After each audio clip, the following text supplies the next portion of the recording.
Share Facebook, tweet, Pinterest, email. With only 3 races remaining in 2017, silly season for the Monster Energy NASCAR Cup Series is starting to wrap up as well.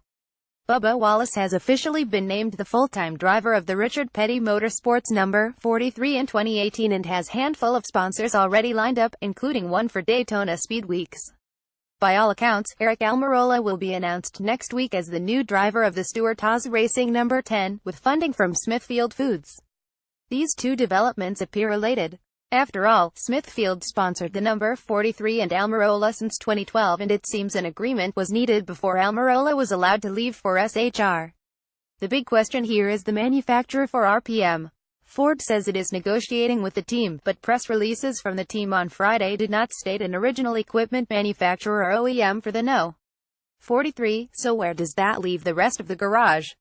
Kurt Busch even with the pole run on Friday afternoon at Texas Motor Speedway, Busch has yet to reach an agreement with Stewart-Haas Racing to return to the number 41. Much of that has to do with sponsor Monster Energy looking to different options in 2018 as well. Both parties would like to continue on, but someone has to pay for it. No updates from me, Busch said on Friday. We're in negotiations, so days like today help quite a bit. Front Row Motorsports and Richard Childress Racing have reached out to the Busch camp to have exploratory conversations, but that's a standard operating procedure for impending free agency. Based on his pole run from Friday, Busch is still competitive when given the speed needed to win. Again, it's just a matter of paying for it. Danica Patrick: there is very little to report on this front, too. Several teams would like to have Patrick and the attention she garners. She wants to remain with a contending team, but needs the funding to pay for one. If she had that, she wouldn't be leaving Stewart-Haas Racing. Most people inside the sport expect her to race somewhere, but her realistic options appear scarce. Matt Kenseth, the 2003 Cup Series champion, announced on Saturday that he's no longer actively seeking a ride for the 2018 season.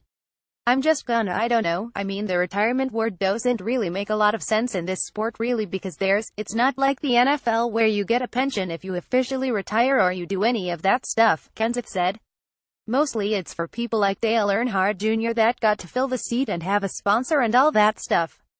For me it's just different, because I didn't really have that option. My seat got filled before any of that, so there's really no reason to talk about it. It'll just take some time off, whatever that means. I don't know if that's a year, 2 years, 3 months, 4 months, you never know what happens. Maybe something comes along that really makes you excited and it feels like it's going to be a fit, you might go do. Certainly not gonna rule that out, but for now, I'm not making any plans for 2018. I just plan on having some time off. Michael McDowell, with a career-best season at Levine Family Racing that has included 15 top 20s and counting, McDowell also has some funding. The most popular rumor indicates Front Row Motorsports could be a landing spot for the 32-year-old. Landon Cassill, the 28-year-old, was caught off guard by his impending dismissal from Front Row Motorsports. Team General Manager Jerry Freese admits to renegotiating with sponsor CSX, which likely played some part in the decision. Before Front Row, Cassill was posting top 10s for JD Motorsports in the Xfinity. Cassill has a tremendous amount of experience and youth and is a social media hero, but just doesn't have the funding needed to race without an owner taking a chance on him.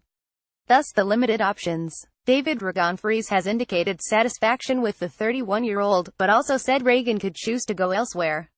As it stands, if Regan has the support of Freese, it seems likely both parties will continue forward at Front Row next season. Charter's Furniture Row Racing has already sold its number 77 team charter to an unknown party. The Wood brothers leased a charter from Go FA's Racing for 2017. That must be returned or sold this off-season. The number 21 will race with Paul Menard next season but needs the charter to make the business ends of the sport make sense. Team Penske needs a charter for the number 12 program and Ryan Blaney. Go FAs will send its lease charter back to Richard Petty Motorsports, which in turn will have to decide what to do with the old number 44 team ownership token, since the number 43 will be its only entry next season. Front Row Motorsports will get its third charter back from TriStar Motorsports this off-season, with Jerry Freese indicating no desire to sell it. We'd like to at some point race that third charter or expand to a third team, Freese said at Talladega in October. I don't see a scenario where we're going to expand to a third team next year right now, unless a lot of fantastic stuff happened really fast, Freese said. We leased a charter this year to TriStar. We got 2 other charters, too. Technically we could lease one of those charters next year and remain a two-car team. I'd say that's probably the likely scenario, and we'd like to do it with TriStar again if they're looking to do that next year. We will more than likely lease a charter next year with hopes we're in position to race 3 cars in the future. We bought it for the sole reason to become a 3-car team at some point. Lastly, Roush Fenway Racing will also receive its third charter back from JTG Doherty Racing. With Roush set to remain a 2-car team, expect Roush to simply lease out a different charter back to JTGD for the number 37 team, which still has Chris Buescher behind the wheel.